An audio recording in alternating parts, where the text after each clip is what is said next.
And there we are, grabando, FENcast grabando. Today's a very special episode. It's with, I think you're my second guest that is not from Puerto Rico, or third. Uh, Very special guest. He's a musician, filmmaker, podcaster as well. Matt Farley from Motern Media. How you doing, sir? I'm doing great, and this is an honor. Thank you. Thank you. It's an honor. It's an honor for me, truly. Um, I admire your work ethic a lot, and the fact that you not only do a ton of music, but also do a podcast and do a few films every now and then. It's also very inspiring. So I mentioned right now, of course, that you work in film, music, podcasting, but I wanted to find out, uh, as a form of introduction, which one came first as an interest, and how did you pursue said art form? Yeah, music has always been number one for me since I was a little kid. My parents noticed me fooling around with a toy organ, in the basement when I was about 8, and they asked if I wanted piano lessons, and so I started getting private lessons from the woman who taught music at my grade school.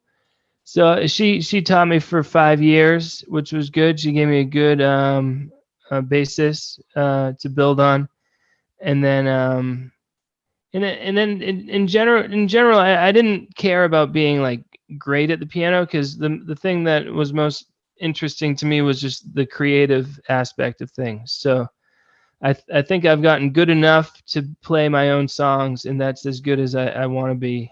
And then uh, in high school, I wrote a little bit, a few songs here and there, but really in college, I started really churning them out, and I pretty much haven't stopped. Okay, okay, awesome, awesome. Uh, Many people might not know this, at least the listeners, but you, in order to get so much work out, you use a lot of pseudonyms, a lot of different names for your projects.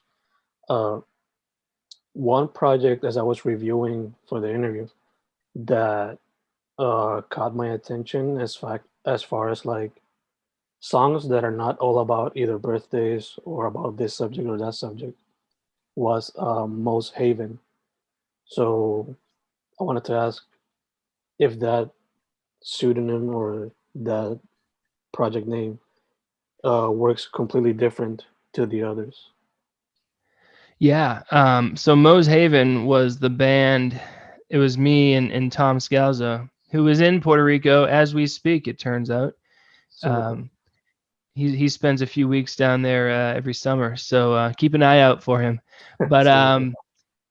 he and I met in college, and we started Moe's Haven, and that's kind of how, like, we kind of learned our style of songwriting just by doing it. And what we learned was that we like to write a lot, a lot, a lot, and that we should never say no to any idea. Like, if someone shouts an idea for a song, we have to do it. There's no turning back. No matter how good or bad the idea is, we just have to do it.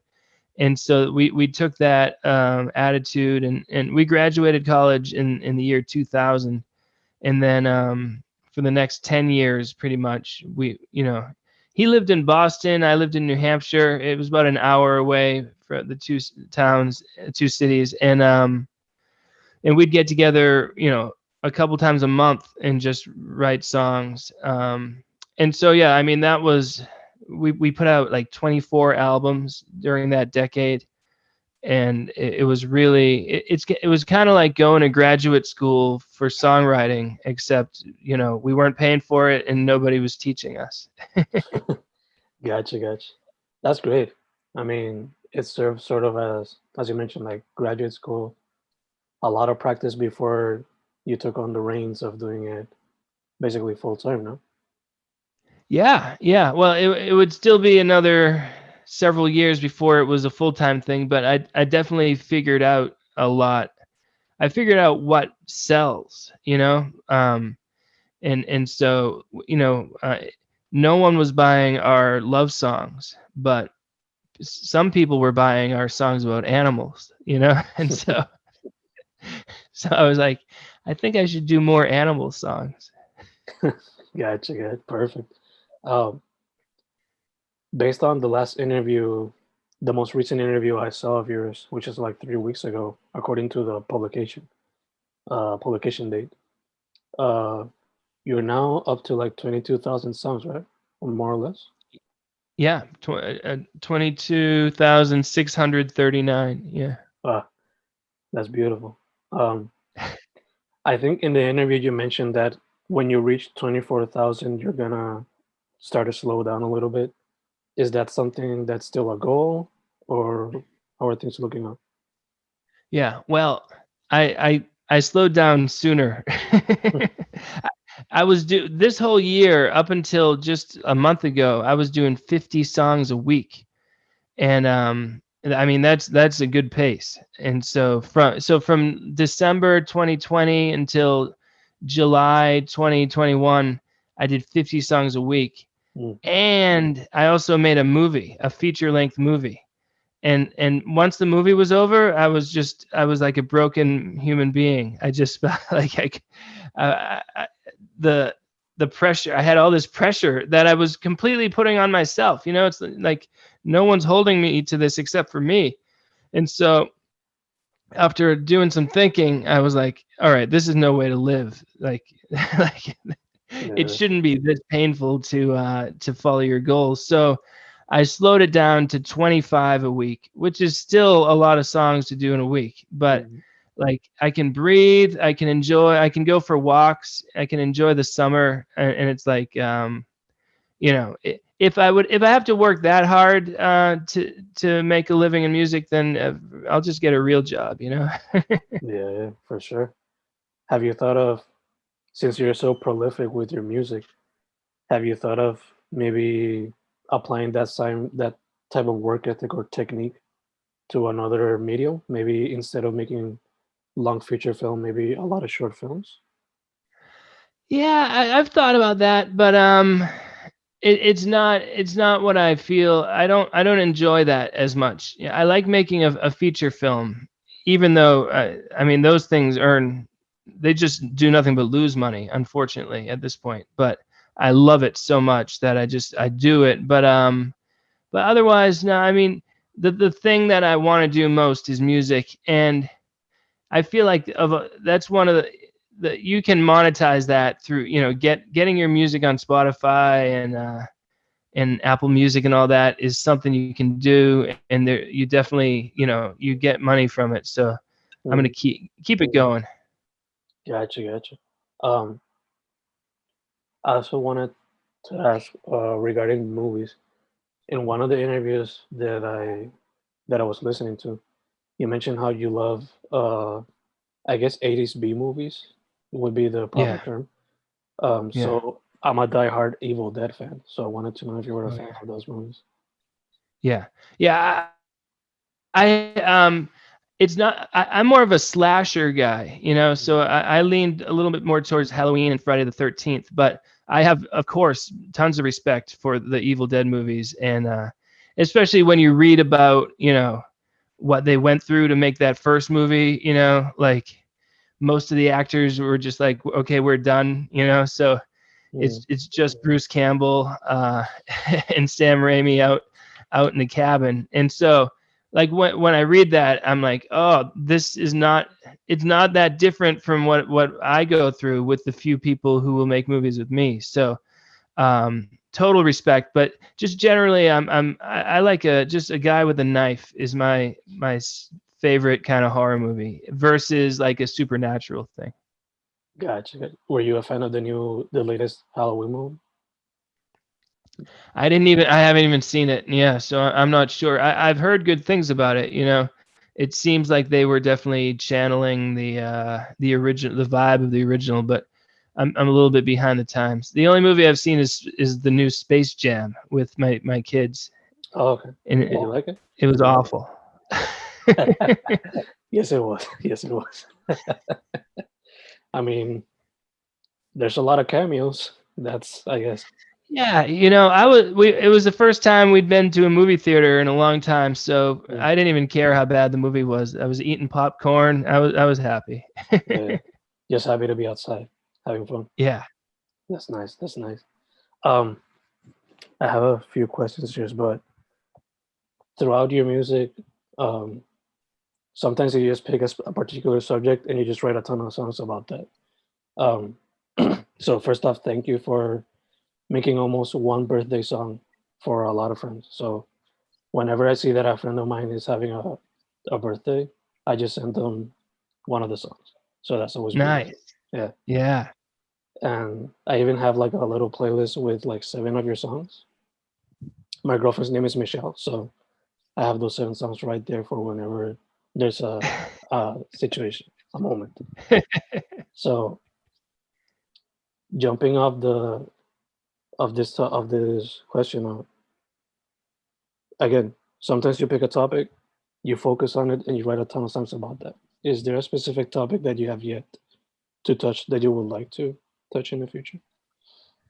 Um, yeah, I have a list of ideas, like I did a bunch of like congratulations songs, like, and it gets real specific, like one of the songs is called Congratulations on Getting Married for the Second Time, like it's getting, and and I keep coming up with more and more just ridiculous things, like you lost your fifth tooth, Mm, so like I would love to do an album like that, just because it cracks me up. And then I did a jobs album, and I where every song there's 80 songs, each about a different job, and I've got a whole like 100 more ideas for that one. But right now I'm focused. I'm doing songs about cities because just because it's real easy. I don't have to think about it too much. I go to each state and look at their most populated cities and do a song for the top 50. And I will be doing Puerto Rico at some point, probably within a year. I'm happy to announce. Um, and so, that's good for me because I can kind of turn my brain off, but still be getting work done. You know what I mean? yeah, yeah, yeah. Now that we were talking about it, Space Jam has so many cameos in that movie. Maybe you could do something based off each cameo in the movie. I don't know. That could be another experience right there. Um, Yeah. I know that. I mean, based on the interviews, I know that your kids are very young, but have they shown any inclination towards maybe picking up an instrument or whenever you're playing around? Yeah, I do. Their ages 5 and 7 now. I do a lesson with them once a week at the piano, and I'm trying to like make it fun and not like work. Sometimes if you're teaching someone and you're just like focusing on like reading notes and finger and what finger to use, etc., like it gets to the point where it's all work, and Mm, so I'm trying to teach them in a fun way. But they are much more into like visual arts at this point. Like just this morning they spent like 2 hours drawing this gigantic picture, so we're super happy that they're into anything and kind of follow their lead. But I am trying to at least give them a general idea. Plus I'm constantly playing records, when they're around, hoping that like good music will enter, well, what I consider to be music will enter their brains. yeah, of course, of course. Um, Based on the interviews that I listened to, I know that you like from Van Morrison to I think it was I guess the Beatles was also mentioned, but you know Yeah. classics. But so I wanted to know, you've gone through this work ethic of 50 songs or 25 songs now per week. Uh, when you reach the 24,000 goal, would you consider slowing down a lot to the point of maybe creating longer songs or conceptual projects, stuff like that? Yeah, well, I have, like the Mose Haven band. we did write a lot of like songs that we worked harder on. We weren't just churning them out. We were putting effort into them, and we still think they're great songs. And when like if someone finds me from one of my silly songs, I might be like, hey, you should check out my serious stuff too. And so since then, I call them the no jokes albums, and like a couple times a year I'll just take a couple weeks, and instead of singing insanely weird stuff, I'll just try to write like what I would consider a good album. And so in the last 5 years, I put out about 2 or 3 of those every year, and I'm super happy with that. And definitely once I hit 24,000, I would kind of like reward myself for all the work. Like, okay, now you get to make an album that you want to make, not just singing about the population of a small town in Kansas, So I'm hopefully around next winter, I'm going to carve out like a month, maybe even 2 months, where I can just, make a masterpiece. But the sad thing is, like, no one will listen to it. Yeah, Maybe you will, though, huh? I will. I will. Thank you. I'm always looking up new stuff, so I will. Nice. I also wanted to ask, since you like a lot of those classics, sometimes when I listen to your music, for some reason your vocals remind me a bit of Randy Newman. So I wanted to know if that was some form of influence. Yeah, I'm obviously familiar with him. I'm not a huge fan, but I know what you mean, in that like almost kind of like a rambling like delivery. Like his delivery can just be kind of very loose and rambling. And for sure, I don't think he specifically influenced me, but definitely that whole singer-songwriter thing from the 70s is definitely right up my alley. And yeah, Tom Waits too. You know Tom Waits? Mm-hmm. Mm-hmm. Yeah. Although I don't get as as he does, but I do like his compositions. Awesome. Uh, Again, you have such a big catalog, so I haven't been able to fully digest everything. So I wanted to know, since you're a fan of slasher movies and horror, have you done any albums with that subject, or would you consider it? Yeah. In fact, the Mose Haven band, we have an album called Shock October or Shocktober, one of those. You can find it pretty easily.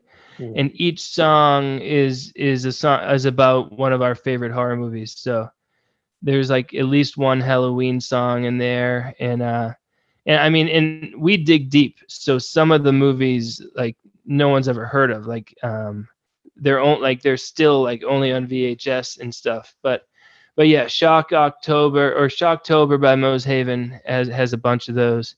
And then like I do songs about celebrities, and so there's the occasional song about like a horror movie director slipped in there amidst my other work. Awesome. I know that the pandemic affected everybody differently, but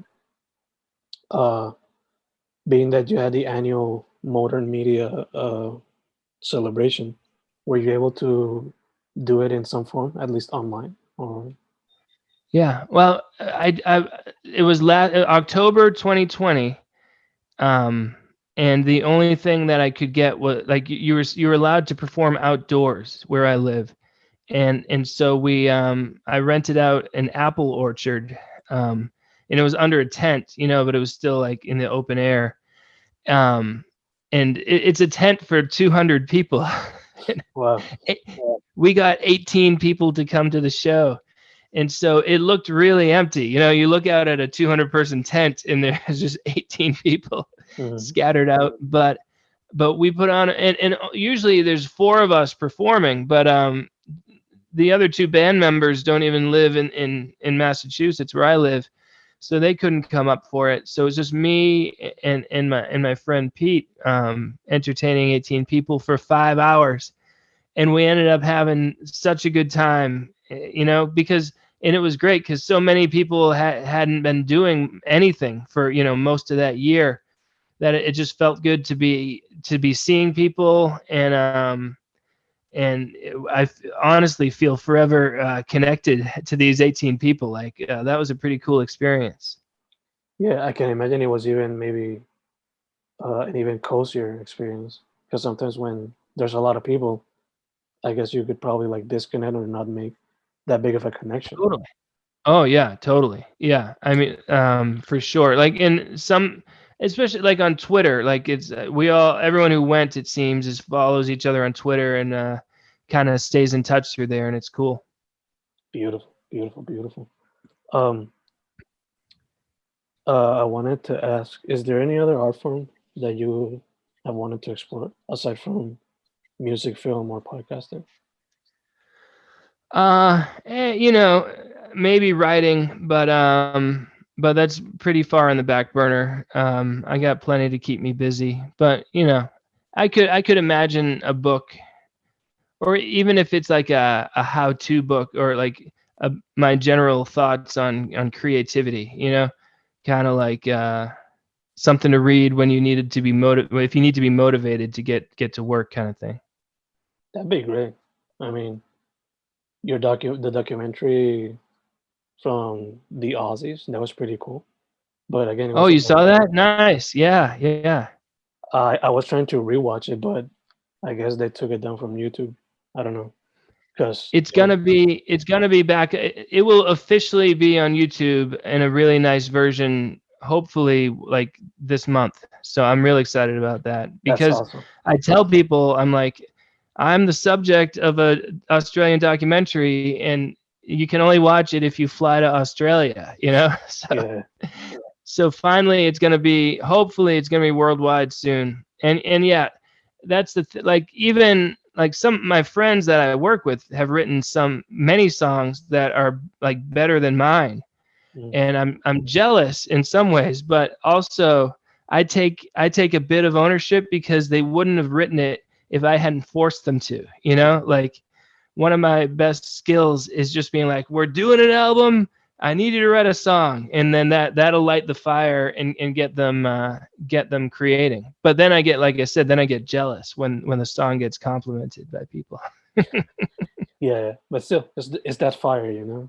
It's that inspiration. Yeah, I Which is great. definitely have that. If what I lack in talent, I make up for with relentlessness.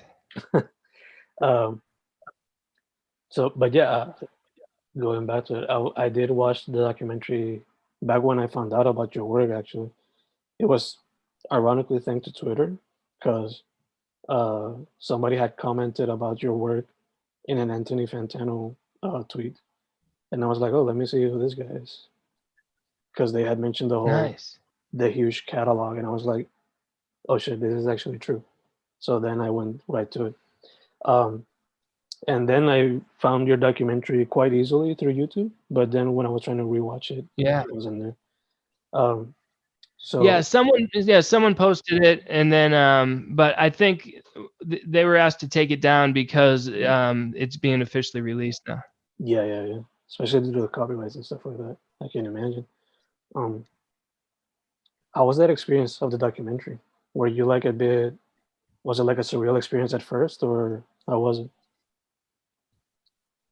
Yeah, it was, I mean, it was great, because there were four people. There was a producer, there's the main guy who's on the TV, then there's a cameraman and an audio man, and they were all really nice people, you know, and so they were here for about 2 weeks, and we totally bonded, and it was fun.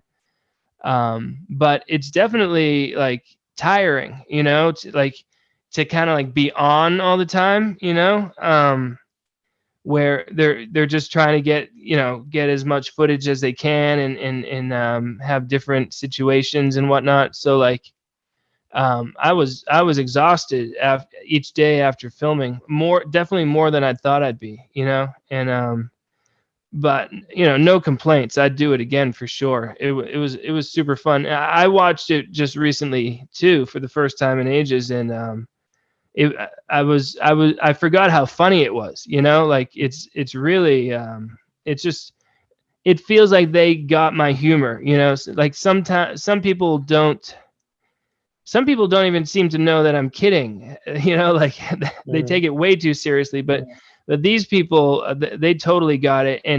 Um and you know, and the host Anthony, you know, he's great. And you know, the fact that I inspired him to write an album about the movie Jaws 3 is just, it's just so hilarious.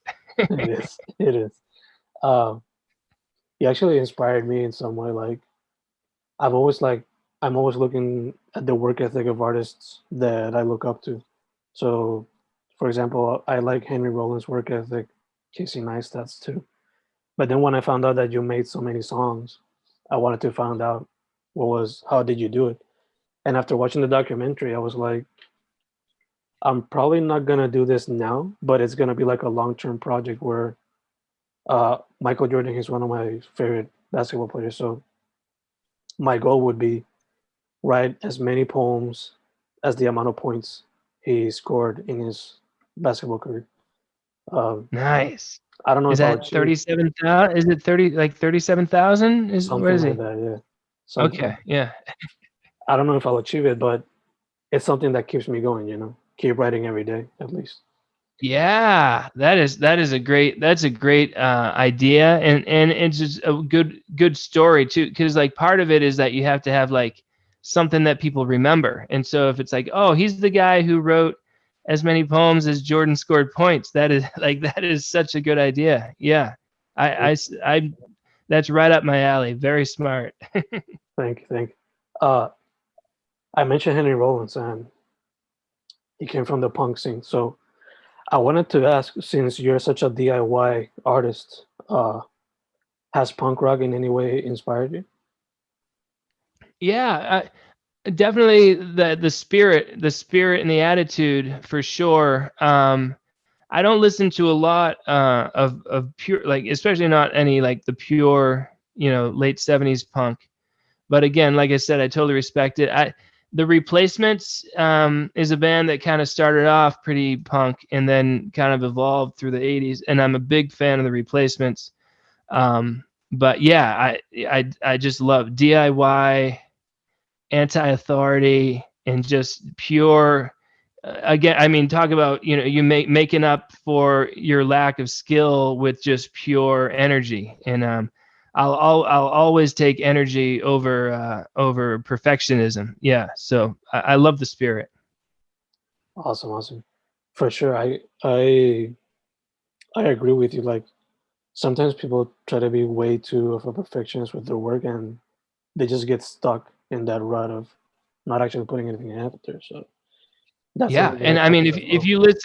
you listen to a Replacements album, you can hear, you know, you hear them lose the rhythm, you hear them play wrong notes, and it doesn't matter. And like, I saw Weezer perform like 3 years ago, and I was watching. I'm like, oh look, they just played a wrong chord, or like he just flubbed a line, and there's 20,000 people at the show. Nobody cares. Everyone's having fun, and Mhm. it's like, it's fine. Like, and you're absolutely right. So many. I think that's the biggest stumbling block, is that people, and it's understandable. It's like, before you show it to someone, you want it to be perfect because it's scary to show your work to someone. But for me at least, like, I just had to get over it. You know, you just have to get over it. And it's, there's still plenty of moment. Like, I don't know about you, but like, anytime I show my work to anybody, it can be really uncomfortable. Like, you can Yeah. sense how they don't like it, or they don't care, or they're trying to care, you know, or they just don't know what to say. So I try not to like play things for my friends and family, because I've had way too many of those uncomfortable moments. Yeah, yeah, yeah.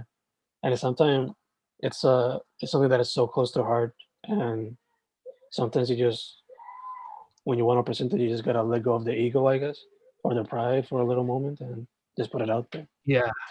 Yeah. Or I mean, but it's fun. Like, sometimes a 2-minute song can feel like a lifetime when I'm playing it for someone who's not interested. Like, they check their phone 20 seconds in, they're checking their Facebook. I'm like, You couldn't listen more than 20 seconds to my song. Ah.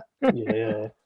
But something that's great that you do that based when I go to your Motern Media profile on Spotify is that you have the playlists, which is always great Mhm. to introduce people to what you actually do, So that's what I do. Sometimes I introduce you via one of the birthday songs, or sometimes just Mhm. by talking about the work ethic, because a lot of people love that. Um, so I wanted to ask, most of your music, or basically all of it, has lyrics to it. But have you considered doing a lot of projects with only instrumentals? Yeah, good question. I really I probably like the words as much as the music, so probably not, except for when I'm doing the music for my movies.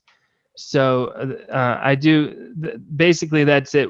If I'm doing a soundtrack, and that's fun, but that's a very different. It's not like you're just writing a song. You have to kind of match it up with what's going on the screen, and it's it can be tedious. Like I have the scene playing on a computer screen, and I'm playing the keyboard, and I want to just have a certain moment happen when a certain moment happens on screen, and then like I'm off by a half a second. It's like, got to do it again. But yeah, movie music is the only time I go instrumental. Gotcha. Is that process more difficult for you compared to when you write songs about a specific topic? Yeah. It's more difficult for many ways. So one is lining it up with the action. Um, Another reason is like the movies are collaborations, and so like the guy that I make the movies with, Charlie, like I want him to be proud of me, So there's that pressure, like, what if Charlie doesn't like this? And that, that can be like this pressure on your back while you're trying to create. Versus, when I'm singing about cities in North Carolina, it's like, oh, this doesn't matter, and that's much more relaxing. But what are you gonna do? And I'm pretty happy. I'm pretty happy with the soundtrack music that I've done. But I do also encourage my other friends to help out with the movie soundtrack specifically because I'm like, make them deal with it, so so I don't have to. That's great though. Open for the collaborations, which is always great. Yeah, because one thing when when you're working with the person on something, like you end up with something that neither one of them, I wouldn't have created on my own, and he wouldn't have created on his own either. Like it's only in us working together that this completely new thing comes. So it's fun, but it's I I do it relatively regularly, collaborating with people. But the bad side about it is like just finding time when you're both free to work together. That can be tedious. Yeah, for sure. Um, that being said, uh, I find myself in the same position as you sometimes because I'm working a lot on my poetry and you're working a lot on your music. So I wanted to ask, I also love filmmaking and I want to try to open up a bigger space to work on that. So how do you open up space to do films when you do so much music? Yeah, so we did a film that we filmed just in the spring, and it's been released already, and it was 75 minutes long. So we filmed it in April and May, and then I was editing it as we went. So like we did a weekend of filming, and then I would edit for the next week, and then we do another weekend of filming. Um, so it was it it can drag on. It can really, really, really drag on the movie making if you're not really strict about it. So like I make a schedule ahead of time. Like, all right, on this day we're filming with this guy. We have to get all his scenes done because this is the only day he's free. And so it's like, should we do another angle of this scene? No, we shouldn't. We got one angle. That's good enough. We Yeah, got to move on to the next thing because I definitely hear other people, like, you know, amateur filmmakers like me, have so many projects that don't get finished, you know. And again, it's the whole perfection thing, because they're like, ooh, let's spend a little bit more time getting this just right, but in doing so, you make it so you can't finish the movie, you know. So, and then for balancing the music, in the month leading up to filming, I was doing 100 songs a week, so that I Oh, would like, I'd have kind of, you know, songs in the bank, and I'd be ahead of schedule. But that's kind of part of what totally broke me. So that by the end of June, I was like, I can't take it anymore. But yeah, being strict. Also, writing a script that you know you can film. You know, it's like, before I write a scene, I think, do we have a place where we can actually film this? You know, yeah. and so there's lots of scenes that take place in the woods. You know, because we can just go to the woods and film, or they take place, you know, in the backyard or my friend's living room. You know, so just it's all about trying to anticipate problems ahead of time, so you don't even you don't even hit them, and yet you're still going to hit problems because it rains sometimes, you know. Our last day of shooting, it was really wet, and the scene was supposed to be out in the middle of the woods, but like the camera would have been destroyed. So we found like a little spot in the woods under a bridge though. And so it's like, good, you know, we'll make it work here. Um, but it's kind of, it's the best of times and the worst of times making movies, you know, like it's exciting and thrilling, and also like so tiring and disappointing and painful. And or it's kind of like running a marathon too. I've run 2 marathons, and like after the first marathon you say, never again, never again. And then a couple years later you're like, yeah, maybe I'll run a marathon. Yeah. uh, I wanted to ask, this is related to the 24,000 mark. Do you plan on maybe working on films more when you reach that 24,000 goal? Yeah, well, I'm working more on films now. Yeah. So in addition to the 24,000 goal, I'm trying to do 2 movies every year for the Mm, next 5 years.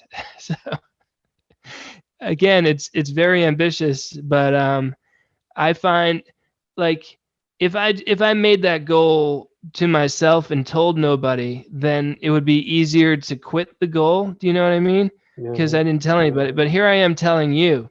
And so in 3 years, if I'm tempted to quit the goal, I could be like, but I told that guy on the podcast, I don't want to let that guy down, you know? So yeah, I broadcast my goals as a way to keep myself honest, you know. But yeah, we're doing 2 movies a year, and we're done the first, and the second one is almost done. So year one, we've reached our quota, and we're already coming up with scripts and ideas for next year. So hopefully we'll and the idea is kind of like with the music. It's like, maybe if we just make enough movies, people will notice us, and we can make a little bit of money off it, because so far the earnings are horrible. I don't recommend, but if you're a poet, you understand not all art forms make a lot of money. So yeah. I hear you. I mean, but that's great though too. I mean, you keep yourself in check, and you don't get bored. I mean, you're always working on something new. Yeah, yeah. Um, yeah, I mean, I worked a day job for 17 years after college, while doing the music, and, you know, kind of dreaming like, oh, wouldn't it be good if someday the art could earn me enough money to live. And so finally I've gotten to the point where the music is earning enough, you know, for me to quit the day job. And now it's just like, all right, I don't want to go back to the day job, so just that's good motivation too, you know. Yeah, yeah, yeah. Since it's almost about time, this was gonna be one of the last questions. So, uh, if you were to not be doing something creatively right now, Do you think you would go back to that same day job, or you would find any other job? Yeah, that's yeah, I don't know. Yeah, there's definitely nothing like I want to do. You know, maybe being a mailman actually would be pretty great because I love to walk, and so if I could get 8 miles of walking done during every day at work, that I would love that. So yeah, any kind of job like that because I'm a crazy walker. Like 2 nights ago, I did a 20-mile walk. It was epic. Yeah. Damn, Um, and so yeah. And postman. That's it. That's my final answer. that's great. I mean, that's another similarity between us, but I would do it just because the pay is way better than what I do right now. Uh, I'm a What do you do now? I'm currently a teacher, Oh, and nice. much like teachers in the U.S., uh, the pay is often not enough for the amount of work. And Oh yeah. if the post office, if a post office job allows me to gain more while listening to music while I drive a truck or walk, that's always a great experience. Yeah. If I can listen to podcasts, listen to music, and walk. So that's it. That's my dream job. My job was I worked at a group home for kids, so it wasn't technically a school setting, but I mean, you know, it was working with kids and stuff. So there's plenty of fun aspects to that too, and it was definitely low paying, but I got to play a lot of basketball too. They had a gym there. So anytime I'd be playing the kids in basketball, I'd be like, you know, I'm getting paid for this right now. This is I'm a professional basketball player. Yeah, Oh, did you watch the Jordan documentaries from last year the on last dance. ESPN? Oh, right. Yeah. Yeah. Did you watch Yeah, those? yeah, it's great. Oh, so good, huh? Yeah, uh, It- it's amazing the drive that he had for everything that was competitive. and that inspired me too because I'm like I want to be the Michael Jordan of songwriting, like to get into that zone and to constantly be you know the one where the rookie scored like 37 points on him and then the Yeah, next time he faced him he scored 38 in the first half or yeah, something. Like I mean that kind of like focused maniacal competitiveness is awesome. After every episode, I just wanted to go to the park and play basketball, you know? yeah. Totally understand that feeling too. I mean, Yeah. sometimes that's So what are you pay do you pay attention to the current NBA or what? I did a little bit, mostly through highlights, and Yeah. now for the Olympics, I'm watching a little bit too, but not as much as I'd like to. Cool. Yeah, yeah. I'm a Celtics fan because I live near Boston and you know, it always feels like we're on the edge of something good happening, but then I don't know. But we still have Tatum and Brown. Horford is back too, and Yeah, so I'm interested to see how next season goes. It's gonna be interesting. yeah. Last season was a little bit disappointing, but I think when things get back to somewhat normal, Yeah, the chances will be better. Uh, yeah. And I'm surprised. I thought Phoenix was gonna win in the finals too, me too. Me too. especially after the first two games there. But what is your main team that you follow? I've always been a Bulls and Celtics fan, actually. Bulls Oh, great. because Okay. I was always an MJ fan, and Yeah. Celtics because I became a fan when Paul Pierce and Antoine Walker used to play there. Yeah, Pierce is awesome, and of course Garnett and Pierce. That was a good. I'm still upset about 2010. You know, we were so close to winning it again. Mhm. We were up. We're up like 14 in the third quarter. I'm pretty sure of Game 7. You Yeah. know, I got to get over it. Hey, at least they're not the Knicks. Let's just put it like that. I know. Even this season, everyone's like, "This is finally the Knicks have a competitive team," and they did. They were a grave disappointment. Yeah. Yeah. What those poor Knicks fans. So did you say you're on Twitter? Yeah. What is your Twitter? Fen Correa. FENCORREA.